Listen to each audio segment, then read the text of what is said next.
Like to call to order the regular council meeting for Tuesday, September 26, 2023.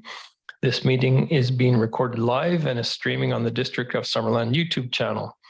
All representations to council, written or verbal, will form part of the public record and be available to the public for viewing electronically or as a written record.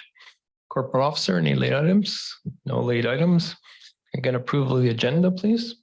Councillor Van Elfen. Councillor Betts, all in favor? That carries. Consent agenda. Would anybody like to remove anything from the consent agenda? Councillor Betts. Item 4.3, the development services report. Okay, so that'll go down to item number 13.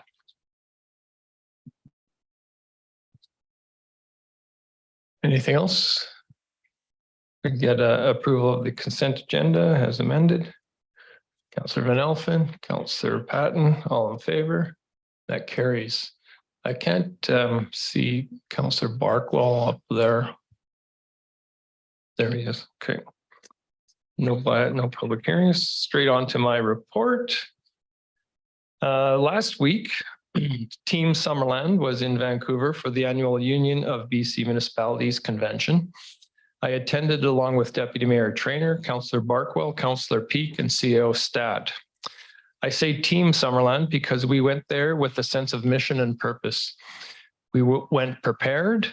We worked long, hard hours to ensure a productive week, and we all worked together. UBCM is our most important tool for advocating and connecting with the provincial government. It's 1 week of the year where the entire government is focused on local concerns. We have access to everyone from the Premier and cabinet ministers to senior ministry staff and partner agencies. We speak with them at official one-on-one meetings, as well as less formally in workshops and panel discussions and at coffee breaks and during evening receptions.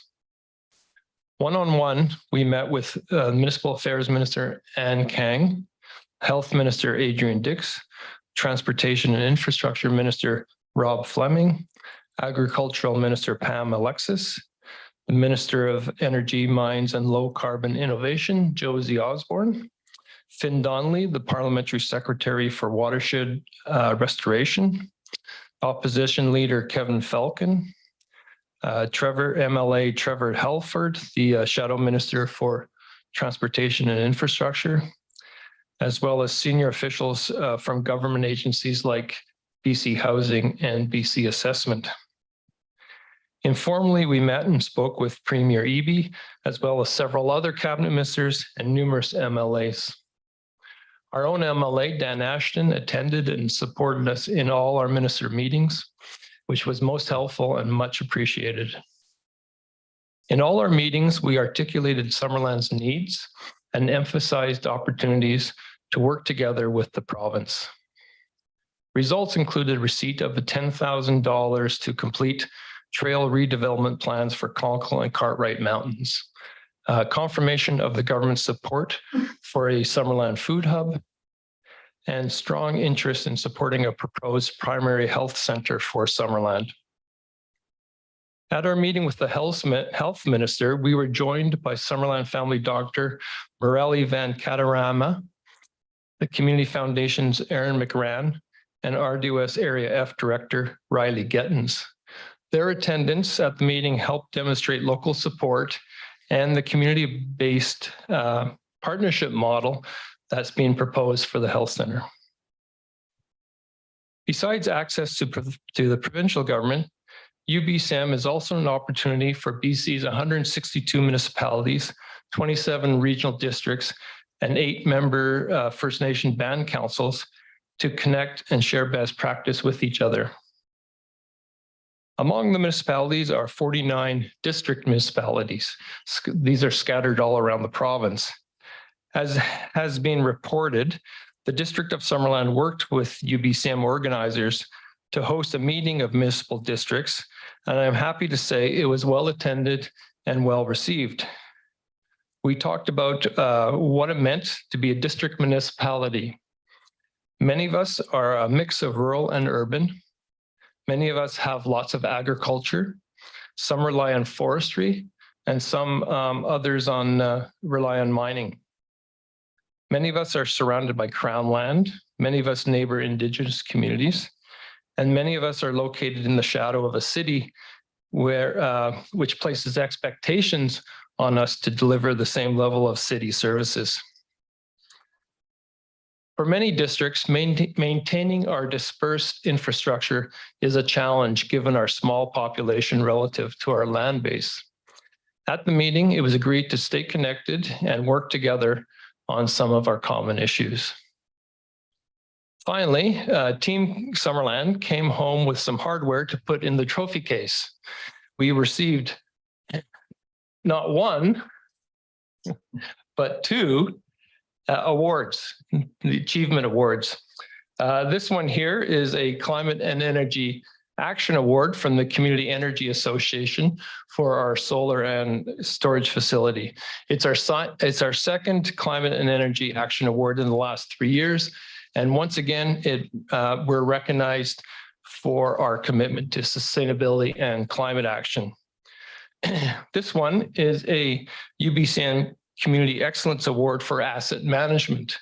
It's in recognition of our water and road integrated asset management plan. Asset management has been a priority of successive councils, and the award is a testament to all the work gone into improving the way we maintain and upgrade our municipal infrastructure. And that's my report, and I think the CAO might have some more to add about UBCM, so I'll turn it over to him. Well, I echo the mayor's comments on the value and importance of the UBCM meetings this past week, and would like to congratulate mayor and council on being recognized for their hard work by way of those two prestigious awards. Also, a shout out to staff who supported the preparation of the briefing materials, the speaking notes, the binders and travel arrangements to support the meetings. Well done. Meanwhile, back in Summerland, progress kept marching on. In terms of roads, folks will be noticing progress on the Victoria Road Drainage and Roadwork project now that delays in mobilizing due to the rock slide have been resolved. In the same vicinity, Dale Meadows project is plowing ahead. The asphalt is done at the new tennis courts and fencing is going up. For now, we have put some temporary lines on the court so that it is playable, as the final surfacing and complete court painting will need to wait until special temperature conditions can be met when things warm up again in the spring. That is when the final surface sealing and finishing touches will be put on the courts. We have also now finally demolished the derelict former Sadie building next to our substation on Prairie Valley Road. It has been in the work for about 2 years, but required special approvals from the province to work near the creek and specialized abatement procedures for the asbestos present there. Well, there were a small content fire recently within the building that was unrelated to the work, which has been underway for a long time. But it does underscore the importance of removing this abandoned building from the site, which only attracts risks and liability in the state that it was in. We are in the commissioning stage for the award-winning solar and battery storage project, and we'll be working on the new road to the site this week, so people will begin to see the final results shaping up. At this time, the public is asked to stay away from the area while crews complete the work. And once we are done, we'll make sure folks are aware and perhaps can do some tours up there for the public to see what it looks like. Lastly, regular users of the Gartrell Trail will note the north entrance is closed temporarily, while a small retaining wall is placed beside the trail in relation to the adjacent development there. The wall will protect the trail as well, and none of the work will proceed into the riparian areas on the northern side of the project. It is anticipated that the trail will be open again by the 30th of September. And with that, I conclude my report. Thank you. We now have the public comment opportunity, 2 minutes per speaker on any item on the agenda other than the development variance permit. Anybody like to come forward? Don't see any. We'll move on to the development reports. 2024 budget timeline. And this is Mr. Svitlinski. Thank you, Mr. Mayor. So the purpose of this report is to provide council with the proposed 2024 budget timeline. As noted in the report, the proposed timeline focuses on reviewing both utility and general fund budgets within 2 weeks of each other. We are hopeful this will provide council with the overall budget picture and how it will affect Summerland residents in terms of utility rate and property tax increases as a whole. In all, there are 8 proposed meetings to specifically discuss budgets, rates, and council priorities. The first meeting is scheduled for November 8th. In addition to the budget meetings, there's a public open house scheduled for December 5th. This meeting will be held in the Arena Banquet Room with all departments present to answer any questions the public may have. Our hope is to have the 5-year financial plan bylaw adopted by council on December 21st, 2023. That concludes my report. Okay, thank you. Council, any questions? Councillor Betts. Thank you, Mr. Mayor. I'd like to bring forward the staff recommendation. Okay, thank you. Do we have a seconder for that? Oh, okay, cool. Perfect. Any discussion? No, there's nothing else to do in November anyway, so. I'll call the question. All in favor? None opposed, that carries. Item 9.2, remedial action for 7311 Hilborn Street, and Mr. Dulvit, please. Oh, geez. Pushing the wrong button today. So. Thank you, Your Worship. I'll ask Dimitri Hoffer, our building official, to join me up here, and we'll get the presentation going. So we're here before council to seek the placement of a remedial action order on the property located at 7311 Hilborn Street, as well that following a 30 days written notice of this remedial action order being placed, that council provides staff the direction to complete the works to bring the structure into a lockup phase, which I'll get into a bit details to what that will mean, to limit any future occupancy of this structure. And there's a couple of reasons why, which we'll get into that. As well, further to that, to recover any additional costs that the district incurs if we do have to pursue completing this work ourselves and putting that on the landowner's tax bill in conformance with the community charter.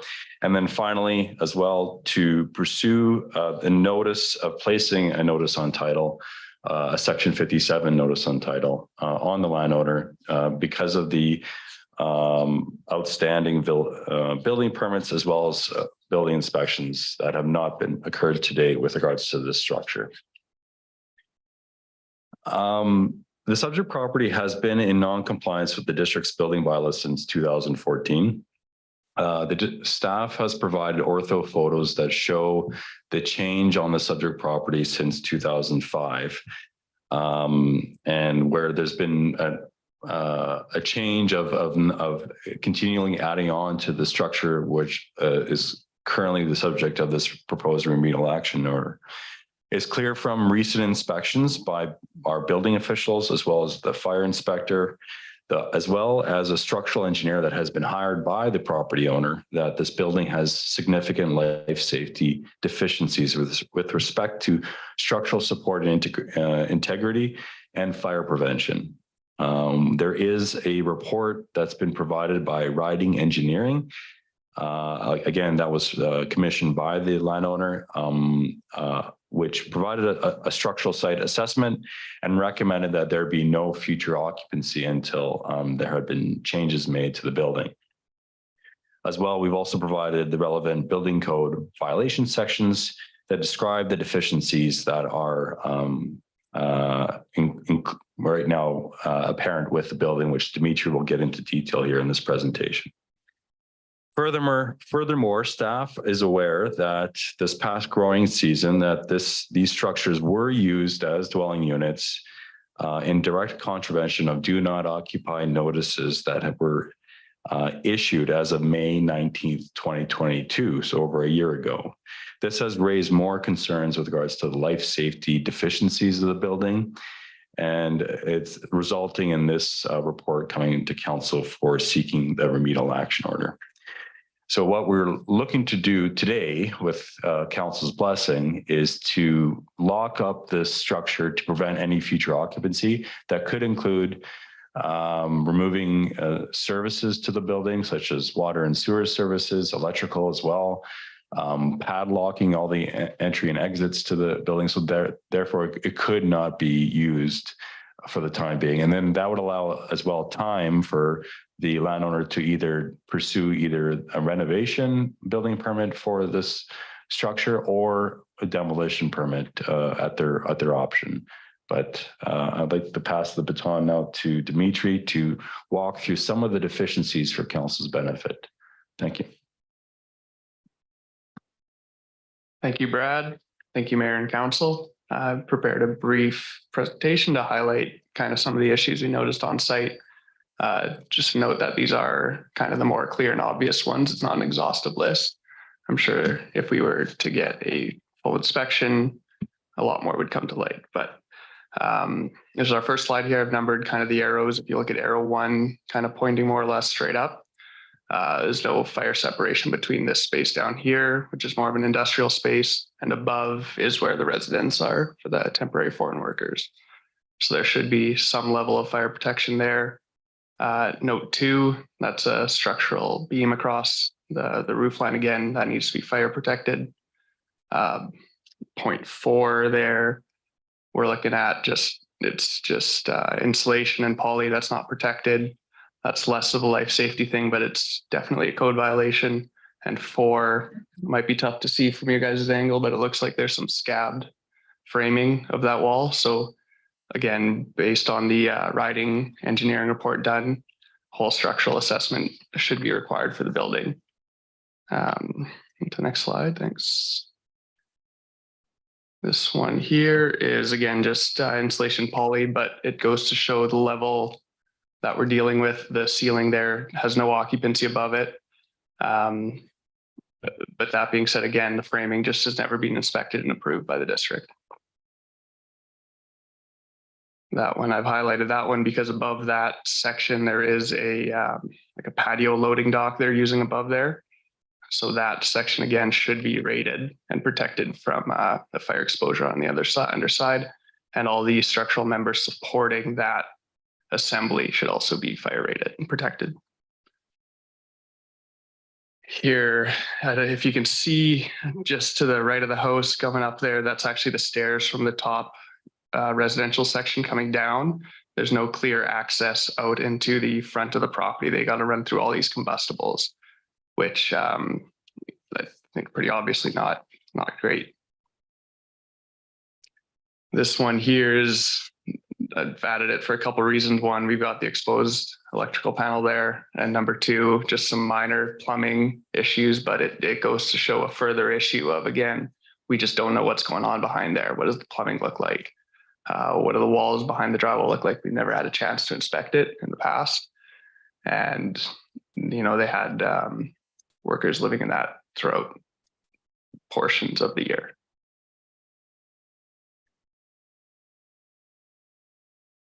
That concludes our presentation. We're happy to take any questions from council. Thanks.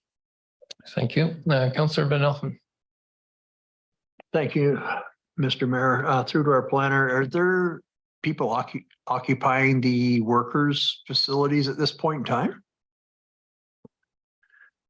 Through your worship to Councillor Van Elfen, we are under the understanding that there is no current residential occupancy happening on site, but the reason for us approaching council today is that we're designing to lock up this building so that there'd be no future occupancy. The landowner did have the do not occupy orders already in place this past growing season, but with their harvest and packing season occurring, we became aware that they did have residential occupancy despite the do not occupy orders being in place. And so we think that there's no occupancy right at this moment in terms of residential occupancy. They are still using it for storage and industrial purposes, but we're trying to get ahead of next year's growing season, if that makes sense. Okay. Councillor Patton? Thank you, Mr. Mayor. So there's nobody in there that you know of, but we as the district want to go in and lock it up so that the owner cannot do remedial work in there because we've locked them out. Is that what you're telling us?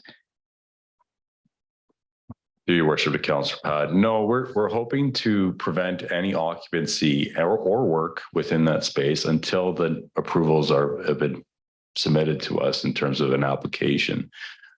There's significant structural deficiencies with the buildings commissioned by their engineering report that they provided us. So we're trying to prevent any occupancy of the building of any kind, including the industrial occupancy that is currently happening on the property, because the owner has shown that they have neglected to follow our do not occupy order. Councillor Patton? Thank you, Mr. Mayor. If I'm not mistaken, it's the kids of the family now that have taken over this business within the last year. Am I correct in that regard? So I'm just wondering why we're not giving the opportunity for the landowners to hire the professionals that they need through building permit. And I'm just not sure why and I apologize, Brad, I've never heard of a municipality locking a building off. So I've never heard of it in my 22 years. So that's why I'm asking you this, because it doesn't seem that that is what we do. Through your worship, to Councillor Patton. Yeah, I think typically if we were to pursue this with remedial action, like the next step in this process for bylaw enforcement would be to ask them to be demolished or demolishing it on their behalf. And we at staff level think that's a bridge perhaps a little too far, because we do want to give them the opportunity to try to bring it into compliance. The reason why we're coming before council today is we have tried to work with the new owners of the business to bring this property into compliance, and they have not followed our orders in terms of the occupancy of the building. So that's where there's been a lot of discussion over the last 2 years, starting in 2021 when they wanting to come and expand, and they have created an addition to the building, and I understand like that is a positive aspect of that we were wanting to encourage and support, but they have not dealt with this portion of the building, and so we're just wanting to give them that time again to try to pursue the building permit to renovate or demolish the structure, but just to prevent occupancy at this point in time. Because alternatively, the option to council, like we could consider today's meeting, is the demolition of the structure and pursuing that as a remedial action order. Yeah. Thanks for that, Brad. I think there'd be a little bit more than this meeting to have us go in and rip down a cherry packing plant. But on the other hand, I understand where you're coming from. But what I don't agree with is the municipal hammer that you're trying to use on these people, especially that cherry season is over. We have to give them the opportunity to come forward. Perhaps, I don't know. But to me, asking us to say, yeah, let's lock it off, a piece of private property under legislation to force them that nobody can be there when the season is over. I don't know. I'm kind of having a really hard time with that one. So if I could follow that up with a question, perhaps, if locking up is kind of extreme, why don't we just cut off the utilities and put it on a section 57? Could that achieve the same objective? I figure the council has full discretion as to what the extent of this remedial action order that you want to pursue at this point in time. We wanted to bring this to your attention for consideration of remedial action because, again, we have already provided a do not occupy order at the staff level and they have ignored that. That could be a first initial step. Again, we are trying to work with the owners as well. Councillor Barkwell? I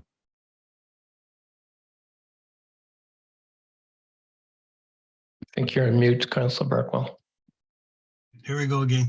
I have a hard time agreeing with Councillor Patton here in that when you've had a do not occupy order for at least a year, you've had more than enough time and are more than aware that you've got to fix something. And we had all sorts of promises when this facility went in. And in all my time on council, I don't remember anybody thumbing their noses at council quite as egregiously as this. I mean, there's lots of people that kind of have their rationale and push into the gray area and stuff. But I mean, there's just no, this is black and white. And there's been plenty of time. Staff have tried to work with them. It's obvious that sterner measures are needed in order to prod them into action. There has to be a time limit. It's like this council seems to have a lot of time difficulties making decisions. Sometimes we put off the dog park, we put off the rodeo grounds, although that was me too. But you know, it's time to show some resolution here.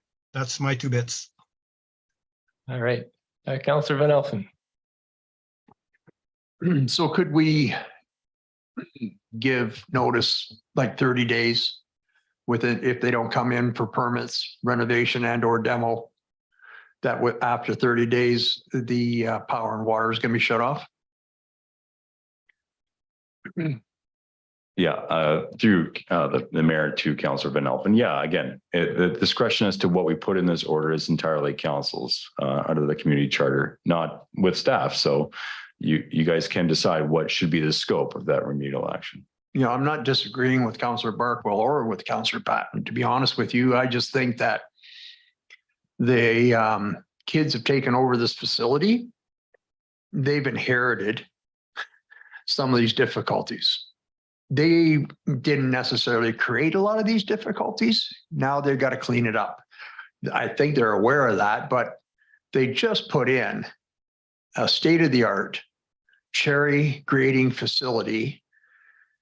I'm sure they were going, 24/7 all through cherry season. But now's the time. And I think it's like if we gave them 30 days to make sure they get your permits in place. And if not, then we start cutting off power and water, and then we have to look at what the other approach is. But I think 30 days would give them would that give them the time they need to come and get the appropriate permits?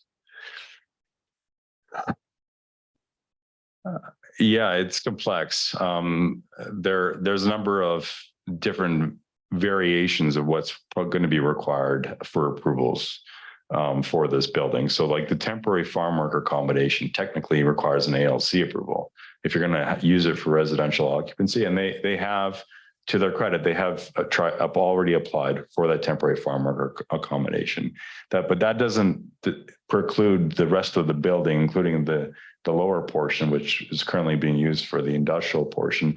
We could consider a building permit for just that component at this point in time. And again, 30 days, I don't know if they'd be able to get an architect because of the certain certificate. This is part 3, I think. No, it's not part 3. Sorry. Okay, never mind. But it's a farm building. It requires probably an architect to be involved to fix it. Yeah. Councillor Barkwell.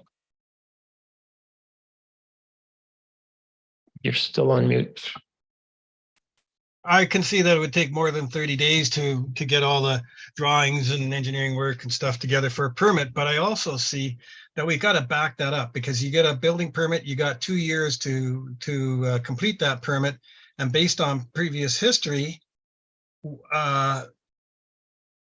they won't do anything. They'll sit there for 2 years. We got to have some kind of stick to say they you know, that we need to achieve certain road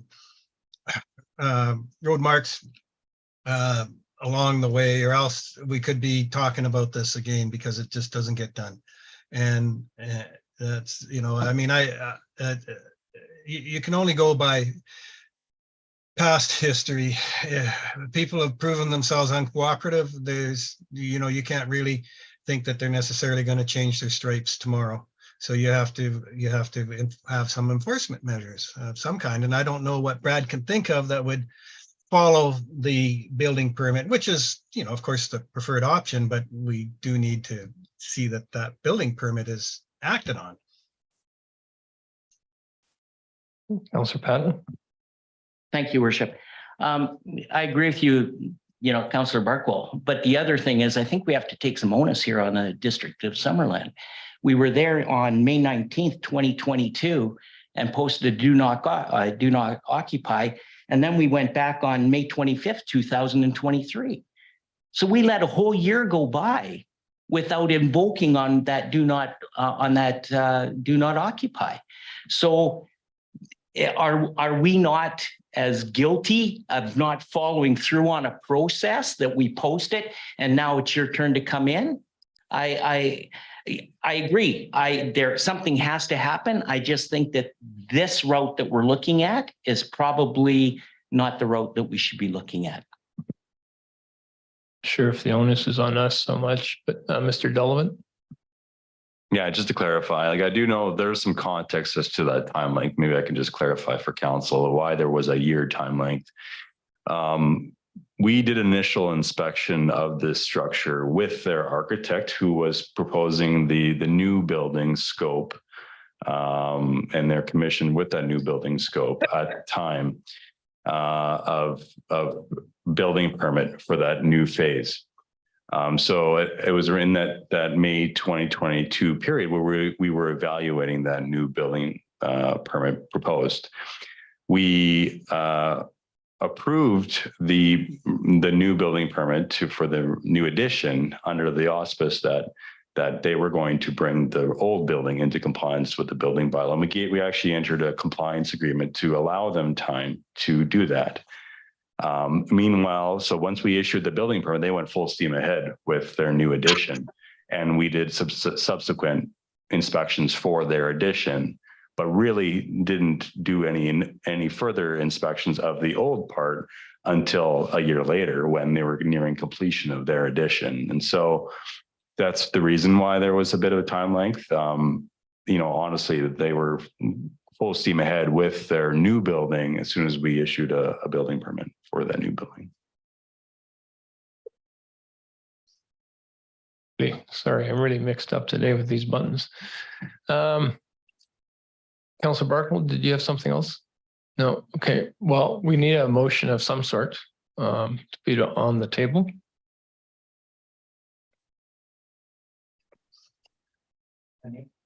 Councillor Patton.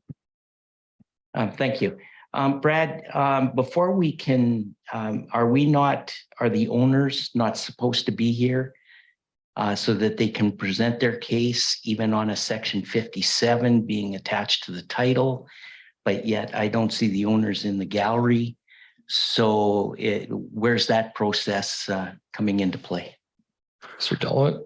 Thank you, Your Worship, to Councillor Patton. Yeah, no, we do recognize at the staff level that for the notice on title, we have to provide notice first before we can place the notice on title. And that's kind of why the resolution is worded the way it is that we provide notice under the community charter that we will be placing a section 57. And then we would then be coming back to council just for the section 57 at a future council date and have that opportunity for the owner to speak to it. We did notify the landowners that we'll be presenting this today and that it would be on the agenda, and we provided a link to our report for them for their awareness. Councillor Barkwell. Yeah, thank you, Mr. Mayor. Brad, Director of Development Services, sir. Do you have any suggestions to deal with my concern that once a building permit is issued, that there's no action on the building permit? And as discussed earlier, if we go that route, what do you think would be a reasonable timeline for applying for a building permit?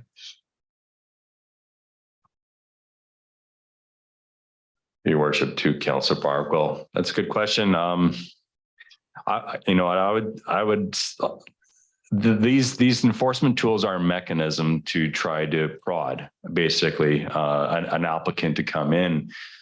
So extending the time length to apply for a building permit, recognizing that it may take them time to get plans in place, get an architect, for example.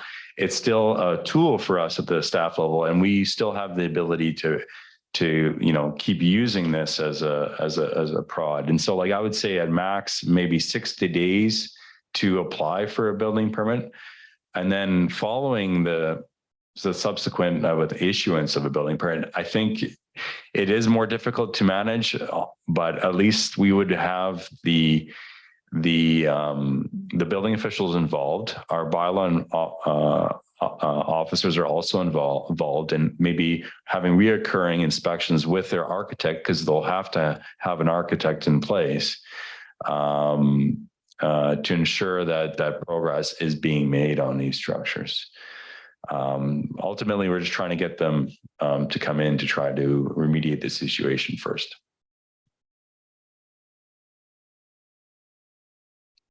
Councillor Betts. Thank you, Mr. Mayor. Brad, can you speak further to the compliance agreement that you mentioned? What are the implications of that? Yeah, through your worship to Councillor Betts. So that's another tool we have at the enforcement side of things is when we recognize that there's been a contravention of our zoning bylaw, our bylaw officers can reach a compliance agreement to perhaps waive a ticket or waive certain other aspects of previous enforcement, let's say, if the owner states that, yes, okay, I recognize I'm at fault, but I need time, let's say, to bring my property into compliance. Sometimes that we do this for untidy, unsightly properties as an example.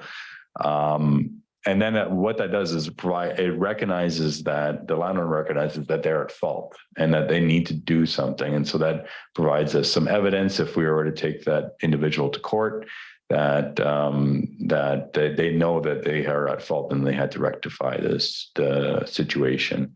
So that's essentially what was signed for this property owner before we issued a new building permit for the addition, was that, yes, they recognized that these structures were built without a building permit. They admitted to that, as well as that they were using it for temporary farm worker accommodation without the necessary approvals in place.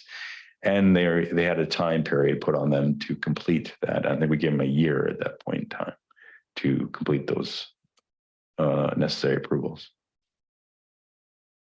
Okay, so just then to wrap that up, this agreement was signed, the year has passed, and now we're at this point where they then had basically temporary foreign workers unsafely housed, where if there was a fire that came through, it could have been a major disaster, essentially, like just not taking into account people's lives, which is really sad. So I find I'm trying to take into account Councillor Patton's recommendations or the mayor. Do we do something different? Is it cutting off the power and water a better suggestion as compared to locking out?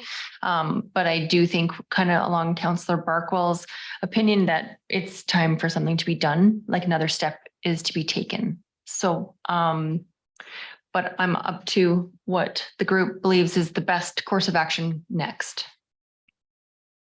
Well, the next course of action would be for somebody to put something on the table.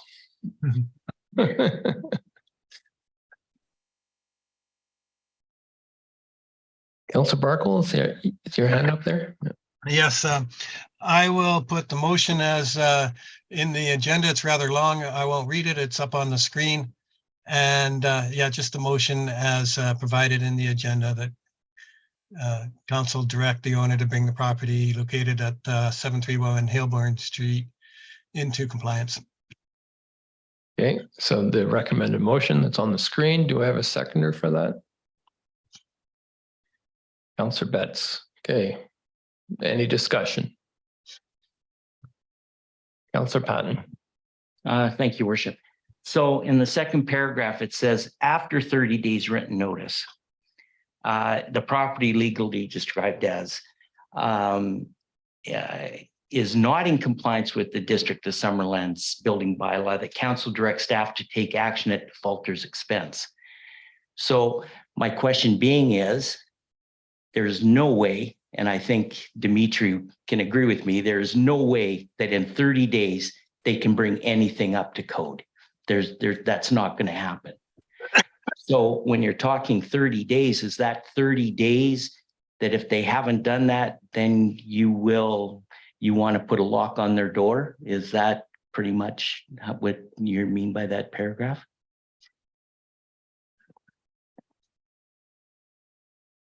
Yeah, I think we'd like to see some action within the 30 days on behalf of the landowner. That's why we're going to be providing that 30 days written notice. The action could include them willingly decide to locking it up so that we don't have to, and us being satisfied with the way that they're doing that. I agree with your comment there, Councillor Patton, that it would be almost impossible for them to be in conformance with our building bylaw, as an example, within 30 days. But the point here is to try to encourage them to make these structures at least uninhabitable for someone to occupy for the time being.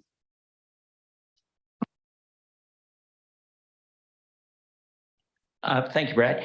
And as I've mentioned, something has to be done, but I think that for us to do the locking off is probably a little way outside the gray areas. And yeah, but I do agree that if something was to come forward after 30 days on a remedial action, which, as you are correct, would have to come from a registered professional of sorts, it's going to take responsibility also, then I can see, I'm totally in agreement with it. It was just the one part was like, we're using the Local Government Act to lock somebody out of their own property, which is a little bit hard to, anyway, verbal diarrhea. Thank you. Councillor Van Elfen. Thank you, Mr. Mayor, through there to our planner. So within the 30-day period, if they have an architect, possibly, maybe. Anyways, but in the 30 days, there's a lot of things they can do, such as opening up walls.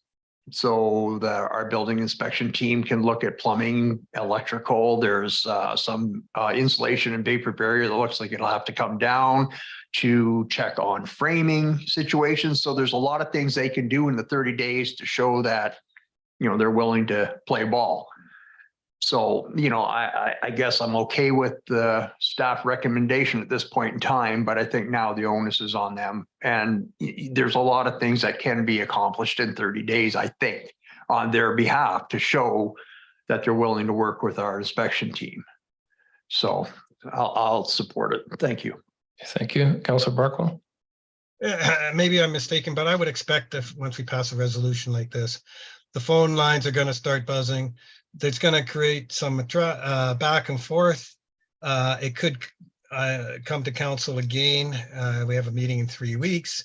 Maybe they'll come with, hey, we've done this, and this, and council can agree to delay any further action. Pending that we see X, Y, and Z done. Is that sort of a foreseeable path forward, Mr. Delvat? Your worship, to Councillor Barkwell, for sure. I think that this is just one kind of tool that we have at the District of Summerland to say that, hey, this is serious to us. And now the ball is entirely in their court as to how they respond to it, which could include coming back to council in 3 weeks' time.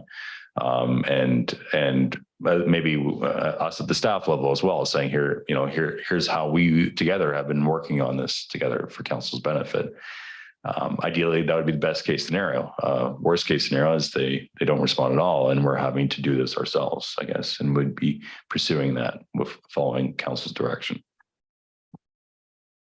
Okay, sounds good. Don't see any other comments. I'll call the question. All in favor? Any opposed? Don't see any opposed. It carries. Item 9.3 development variant permit, and this is for Shannon Tui.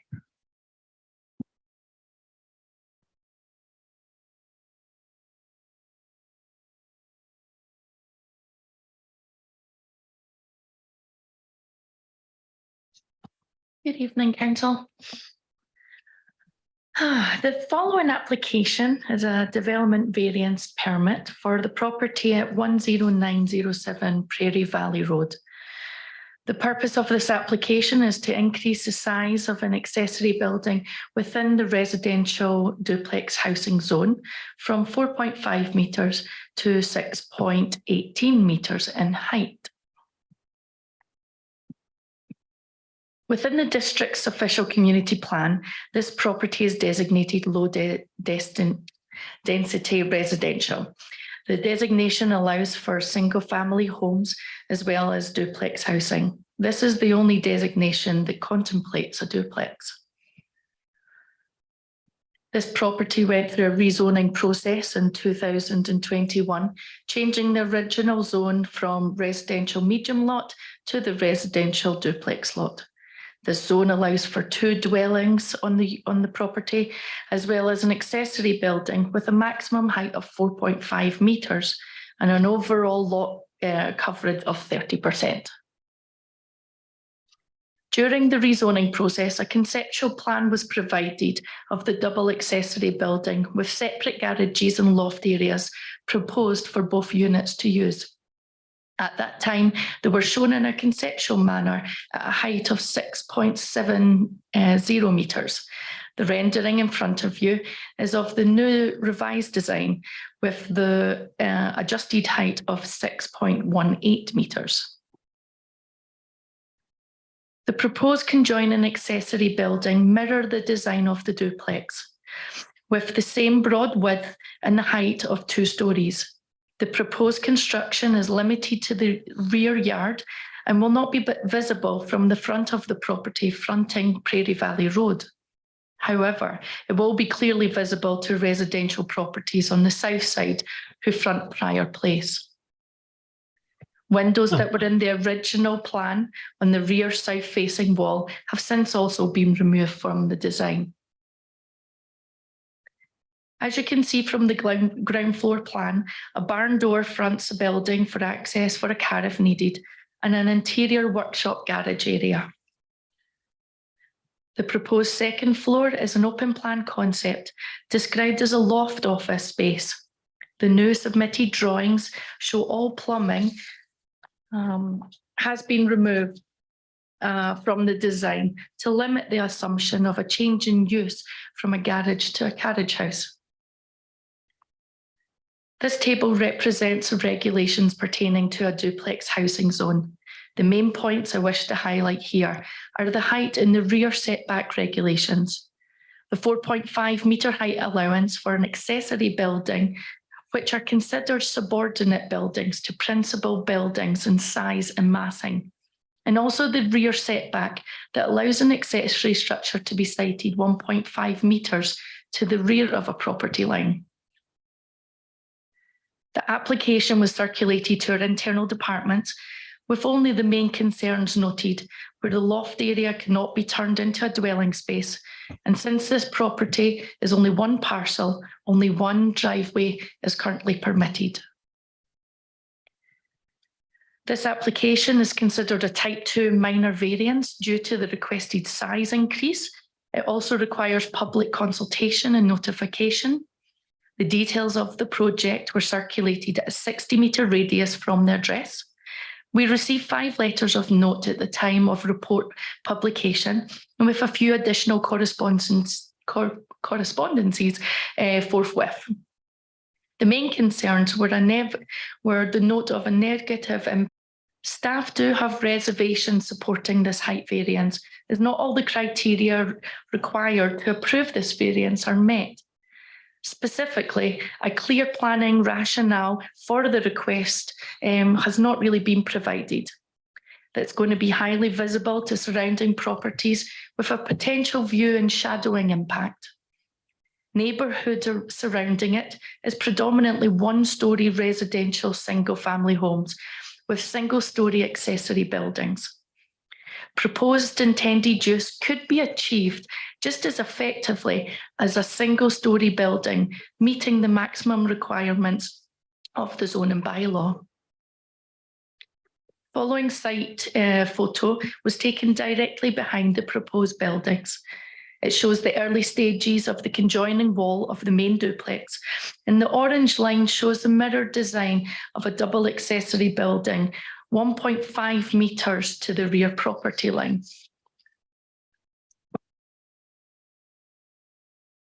After considering the applicant, the community input, as well as the height allowance for an accessory building in the duplex housing zone, it's staff's recommendation that council deny this development various permit.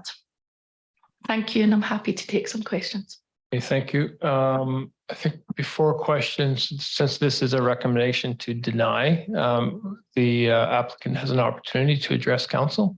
So if you would like to come forward and just come to that mic there, push the button. Yeah. Sit, please, so we can hear in the mic. Yeah.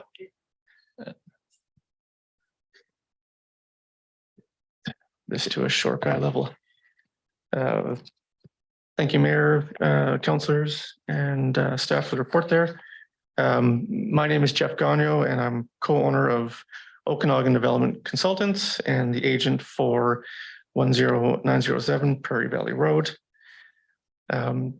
Just going to skip some of my rationale letter that I added this morning. And the first couple of paragraphs to speak to legal description and which zoning regulation we're asking to vary. So this concept of office space over the workshop spawned during the early stages of COVID, where most people were working from home. The idea of providing a workspace outside of the dwelling footprint to allow people to work from home is the cornerstone of this variance application. Since we were short on buildable area within the dwelling footprint, we proposed to locate this new workspace over the garage that was currently under design. On December 13th, 2021, we attended a public hearing regarding the rezoning of the parcel to RDH, residential duplex housing. At this meeting, a few members of the community shared their concerns of the conceptual design that was presented in the application. Concerns of the two-story garage were mainly around overall height of the structure, windows on the east, south, and west elevations regarding privacy to the potential and the potential of this building becoming a suite, as a washroom was also proposed. From this meeting, we actively changed the design of the building based on public comments with the hopes to improve privacy, relieve the concerns of the suite while still allowing for this proposed workspace. We reduced the height from 6.83 meters, which is 22'5", down to 6.18 meters, which is 20'3.5". And just as a side note, 6.18 meters is taken to the highest portion of the building, whereas the zoning bylaw takes height from the highest part of the roof to the gutter, so the midpoint of those two places. So that measurement for the bylaw is actually 5.38 meters, which is 17'7¾". Regarding privacy, the south-facing windows were completely removed, and the east-west windows were size were reduced. The washroom and all the plumbing was also removed from the structure.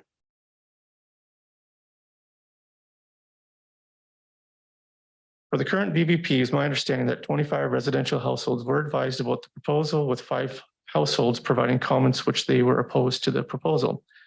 Height, privacy, and concerns over building use were noted. For privacy, we feel the removal of the south windows and reduction of the east and west windows should reasonably satisfy privacy into neighboring properties. East-west windows would simply allow for additional light or air circulation. However, I'm confident my client would consider removing those windows if it helps satisfy privacy concerns. For height, if we can pull up that second PDF showing the building elevations.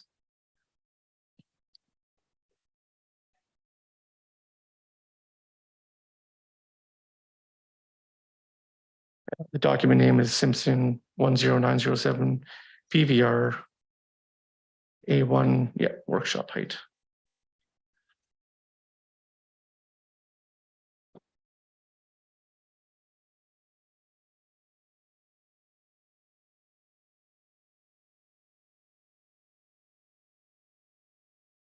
I'll just continue while you pull that up.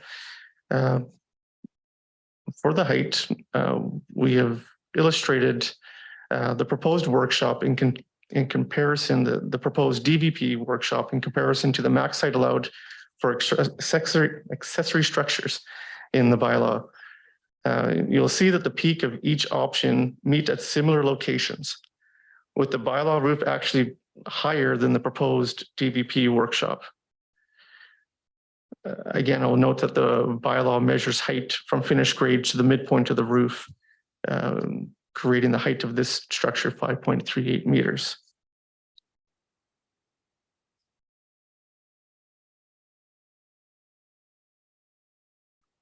Future use, for future use, converting this building or this structure could be made, but however, not easily. Water sewer extensions would be required and not easily achieved without the district's knowledge, meaning it would not be easy to convert this building into a suite with no water and sanitary going to the building. In closing, it's not our intention to upset or invade or intrude into neighboring properties, but to simply provide a potential space for the new homeowners. With the construction of the workshop and office space located above it, it could provide a convenient and practical option for the owner to work from home, which is rapidly becoming the new normal for employees. Thank you. And once that image gets up, and I might shed some light. There we go. So the image in the top left corner, I'm not sure if we can zoom into that at all, but that shows, perfect, thanks. That shows a burgundy color, which is the shape of the proposed workshop, as proposed in the DVP. Again, it might be hard to read, but in the left-hand corner there, there's red text with the line going to the ridge, showing the height to the highest point at 6.18 meters. But I've also illustrated the midpoint height calculation, which is 5.38 meters, which is 0.9 of a meter taller than the bylaw. If you scroll to the right, in the top right corner, this shape here in gray shows a potential workshop as per zoning bylaws. So we're showing 8.5 foot tall exterior walls with a 612 roof pitch, measurements taken from the height of the max height of the roof to gutter, the midpoint, that equals 4.5 meters. If you can scroll down to the bottom left corner, please. Yep. So this blue shape represents a building permit that we actually applied for. This also meets the zoning bylaw for max height. The height for this structure is 4.39 meters. And the purpose of applying for a building permit for this, it was to allow for construction for the foundation to continue while the DVP was not yet confirmed.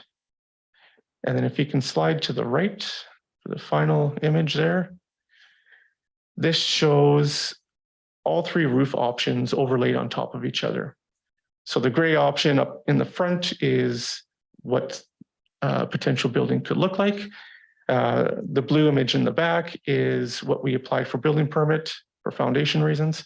And the red behind that is the DVP outline of the current proposal. And in the background of all four images, you can see the duplex shape in relation to the workshop, in relation to the height of the duplex. So happy to answer any questions. Okay, thank you. Does anybody have any questions for the applicant?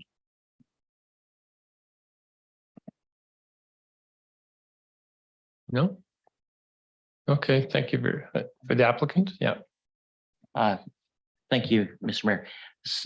The zoning bylaw indicates that the secondary use or the secondary building cannot exceed the height of the primary dwelling. What is the height of your primary dwelling? Is it higher than what the proposed roof is? I apologize, I can't read the numbers. Is the proposed workshop higher than what the house's roof line is? Thank you, Councillor. No, there's a dimension on the right-hand side there, but it is hard to read. The duplex is just under 9 meters in total height, and that's taken from the highest part of the roof. In reality, the way the bylaw reads, it's actually less than that because it's also taken from the highest part of the roof to the gutters. So no, the DVP, highest part of the DVP roof is 6.18 meters, and the duplex in the background is almost 3 meters taller. So it's considerably less. Thank you. Thank you. Don't see any further questions, so thank you very much. If anybody has any questions for staff, Councillor Barkwell. Remember to unmute this time. So, thank you, Mr. Mayor. For staff, can we say then that the height variance required is basically about 1 meter then? Yes, approximately.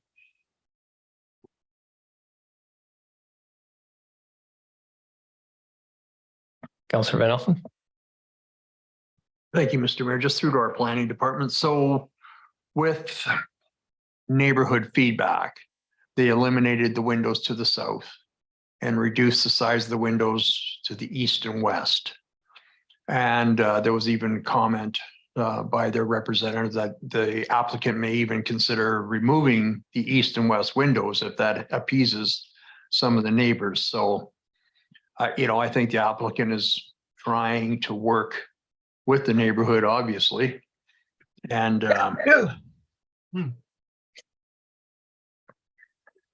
thanks, Sorry. Richard. I'm gonna mute. Go back to mute.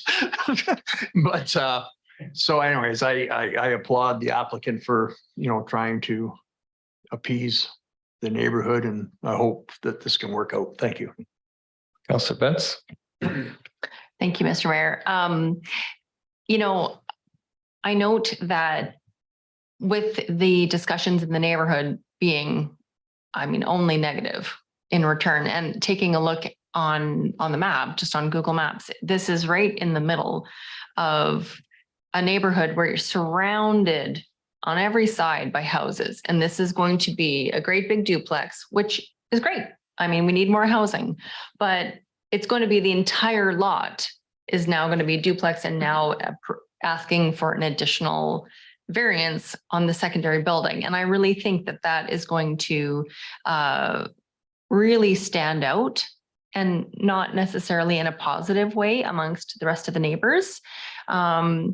I will note as well that looking at the architectural drawings on the floor plans and at the workshop, if you don't have to have a staircase on each side, you can have a pretty good sized workshop and maybe room for an office in that at a regular height.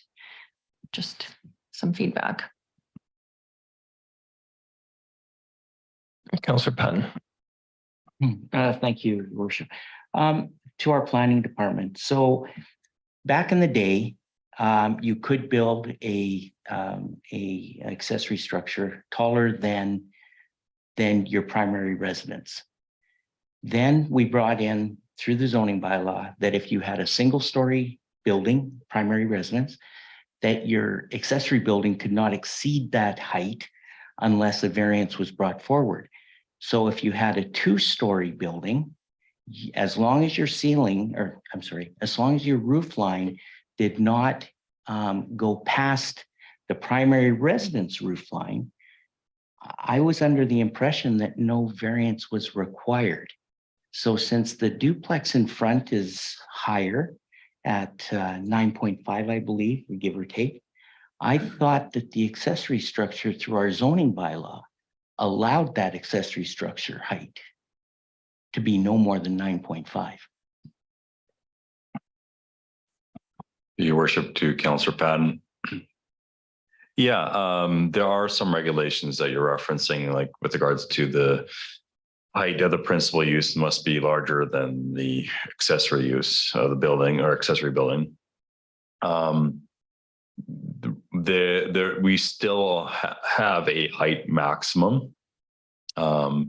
We have the height maximum for, in general, for all accessory buildings in all our low density residential zones at this 4.5, thank you, meter mark. The only exception to that, which we allow greater structures, this 2-story structure, is for carriage houses. So if you want to place a residential dwelling unit above the 1st story, our bylaw allows you to have a higher accessory building up to, I think, 7.5 meters. But in that case is where, if you have a carriage house on top of your single story, you still cannot be larger than the principal house. If that makes sense. So that's kind of where but we still have the maximum height requirement for us, like an accessory building only. Yeah, so if it was, and please forgive me because it's been a while and I didn't refresh. So if it only pertains to a carriage house in the rear property that cannot exceed, but the accessory structure still falls under the 4.5 meters, no matter what the primary residence height is. Okay, that's correct. Thank you so much.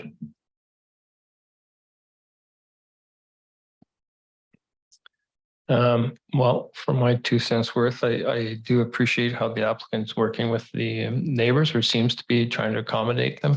I do struggle a bit that I don't really see this as a case of hardship, and I think they can achieve what they want to achieve without requiring a variance. So I'm a bit, I find this a bit difficult. But if somebody'd like to bring a motion forward. Councillor Van Elfen. Thank you, Mr. Mayor. The council approved the issuance of a development variance per DVP 23-014 for a property located at 10907 Prairie Valley Road, Summerland, legally described as Lot 4, District Lot 474 ODYD, Plan KP 48301. Thank you. Do I have a seconder for that? Councillor Patton. Any discussion? Councillor, we'll go Van Elfen first. Thank you, Mr. Mayor. Just to refresh my memory, 25 letters were circulated and we had 5 in opposition. And am I correct? To the councillor through the mayor, just let me double check. It was either 24 or 25.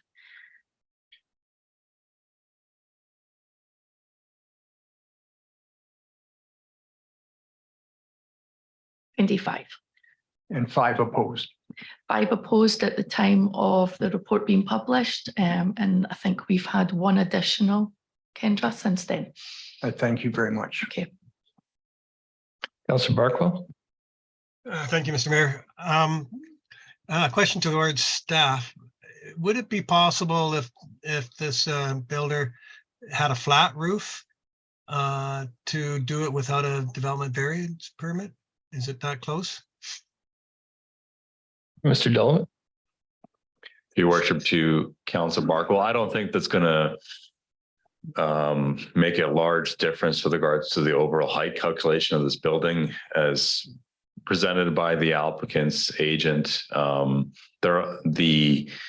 The proposal of that 5.8 meter already was benefiting from that midpoint of the roof line. So if it went to a flat roof, you're only taking half that distance really of that midpoint down.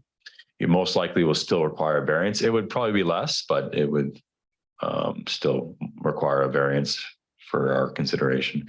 The intent of that 4.5 meter height requirement was to ensure that kind of single story building form. Councillor Betts? Thank you, Mr. Mayor. I think that in going through the rezoning to allow for a duplex on this property is already satisfying the district's obligation to add more housing. I don't think there's an obligation to add office space in a residential area. So for me, that's my feeling. Okay, I don't see any further hands up, so I'll call a question. All in favor of approving it? That's 2 in favor. All opposed? 3 opposed. It's defeated. Corporate officer, do we need another motion or no? That's that. Can we just say that 1 meter is 3 feet for it? Thank you. Okay, moving on to the next item, Regional Code of Conduct. Corporate officer.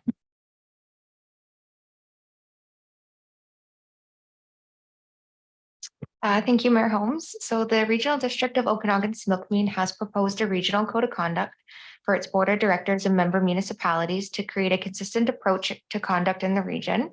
The RDOS is requesting council consideration and participating in and adopting the regional code of conduct. So the draft regional code of conduct includes general conduct, interactions with staff, volunteers, other elected officials, complaint handling, and consequences of breaching the policy. Additionally, it proposes the creation of 2 regional positions, the adjudicator who will receive and conduct a preliminary assessment of complaints, and the solicitor who will conduct formal investigations of complaints. So as you may remember, Summerland Mayor and Council were early adopters of a code of conduct in May 2022 and adopted policy 1.23, which is the council code of conduct. That includes the key principles of integrity, respect, accountability, leadership and collaboration. So the code of conduct is functioning well for Summerland Council and no deficiencies have been identified. Council recently also confirmed at its April 24th, 2023 meeting that policy 100.23 continues to reflect the viewpoint and the needs of council. So we examined the 2 code of conducts beside each other and note that they're very similar in nature, specifically in regard to the general clauses for standards of conduct. However, the differences is in the scope of each policy. Our policy 100.23 applies to only elected officials, where the regional code of conduct would apply to elected officials. It would apply to committee members, anyone that's an agent of council. And then there's a major difference in the complaint and investigation process. And with that, I'm happy to take any questions. Thank you. Any questions? Councillor Patton. Thank you, Worship. I noticed that in the financial implications, it said that should a complaint be submitted, the creation of the 2 positions, the adjudicator and solicitor, these costs are currently unknown. So I have an issue with that because we're saying to the regional district, here's an open checkbook, we'll just pay. And I really have a hard time with that one because as you said in the body of your report, the code of conduct is functioning well for the district of Summerland. So I guess my question being is if it's working well, we're taking care of our own, why would we want to invest in a broader conduct for the regional district. So on that note, I can't support this. But thank you. Corporate Officer. So through the mayor to Councillor Patton, staff agree that the current code of conduct is working well for this council and agree when council reconfirmed it. That's why our recommendation is just to receive the report for information and remain with policy 100.23. You, Councillor Betts. I move the staff recommendation that the report titled Regional Code of Conduct from the corporate officer be received for information. Second, Councillor Van Elfen. Any further discussion? I'll just add that, when this came to the RDOS, I made the same comment that, our existing one is they're essentially the exact same thing. I think ours is much more clearly written. It's much more understandable for anybody to read. And then there's this unknown potential cost of adjudicators and solicitors, and that kind of just scares you off because we know how expensive they can get, right? So anyway, that's that. But having, and it's perfectly okay for municipalities to have their own. We don't have to fall into the regional district. The only thing is, so Councillor Van Elfen and I, when we're on, if it's regional district business, we abide to the regional district's code of conduct, and here we abide to ours, of course. I'll call the question. All in favor? None opposed? That carries. No business, no bylaws for adoption, no business arising. Notice of motion. Anybody have a notice of motion? Councillor Betts. Thank you, Mr. Mayor. I would like to bring forward a notice of motion to the October 17th meeting to amend the Cemetery, Interment and Funeral Services Act to allow for aquamation or alkaline hydrolysis. Okay, so you bring that forward. We'll discuss that at our next meeting. Good. Now, items removed from consent agenda. Item 4.3, the Development Services Monthly Report. Councillor Betts. Thank you, Mr. Mayor. This question is to our Director of Development Services, just following up from our last meeting regarding if there was any data follow-up on bylaw from the drinks on the beach bylaw. If there was any update. My apologies, Councillor Betts. I think I did promise that you had that data, didn't I? I'll have to bring that to our next meeting. I did have a conversation with our bylaw officers following council's last meeting where it was discussed, and anecdotally they said they haven't had any complaints. Zero. Well, that's the good news. Thank you. Yeah. Okay, thank you. Anybody else on anything on that? No. Okay, so I think we need to receive that report for information. Motion, Councillor, because we didn't receive it in consent agenda. We'll receive for information. Okay. Councillor Patton. We don't have a quorum. Oh yeah, Councillor Barkwell, sorry. It's teasing. All in favor? Carried. Where are we now? Councillor reports. Who has a report? Councillor Betts. Thank you, Mr. Mayor. Just reporting from the Okanagan Regional Library. We just wanted to let our residents know that it is now a fines-free organization. That happened during COVID. They brought it in to reduce stress and any kind of financial burden on residents.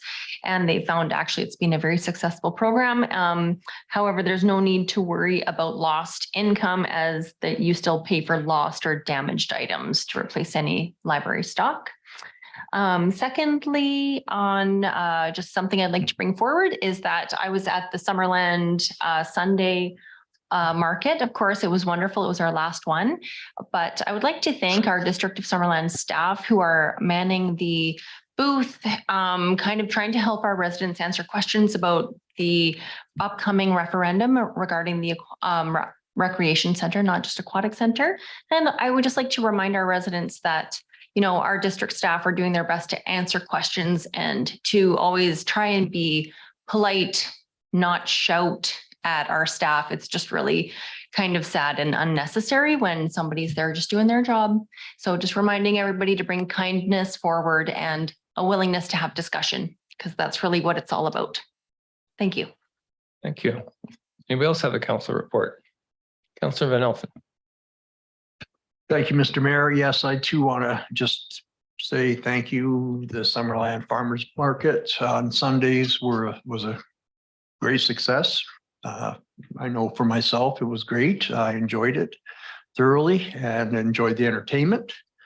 And so it was a great year. A week ago, Monday, I was able to attend a Rotary meeting down at the Waterfront Resort that Rotary hosted, and it was a great meeting. Some local service organization. I was accompanied by Councillor Patton and Councillor Betts, and I was able to give greetings from our mayor and the remainder of our council that were representing us down at UBCM, and I thank you guys for that. But it was interesting because there was the Kinsman Club was there, the Kiwanis Club had representatives there, and the Sportsmen's Association had representatives there, and they're all wanting to know what they can do, to help with, the amenities to the pier. Once the pier is built, what can they bring to the table? So that was quite exciting to hear some of the ideas. So I think that there'll be more to come on that, some more meetings and stuff to kind of flesh out some of those ideas. And then Friday night, Rotary had the Drive for the Pier, a golf tournament, and I was able to attend the dinner. And thank goodness I didn't have to golf. And it was a wonderful evening. They had an auctioneer, Mr. Rock Fortan from Maple Rock, and they auctioned off a bunch of items, and they had silent auction items. And some of the all the sponsors, and the District of Summerland was one. They gave out a couple of one-year passes, I believe, to the Aquatic Center.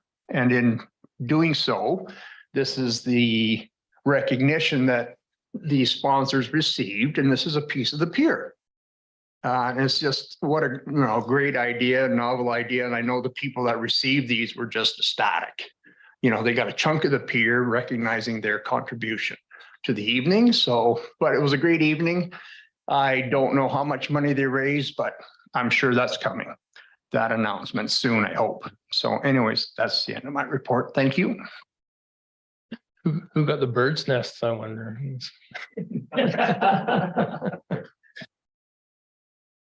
Okay, anyone else with a report? Councillor Patton, Councillor Barkwell? No? Okay. Public comment period? Mr. Bessler? Nothing? Okay. And then I'll have a motion to adjourn. Councillor Van Elfen, Councillor Betts,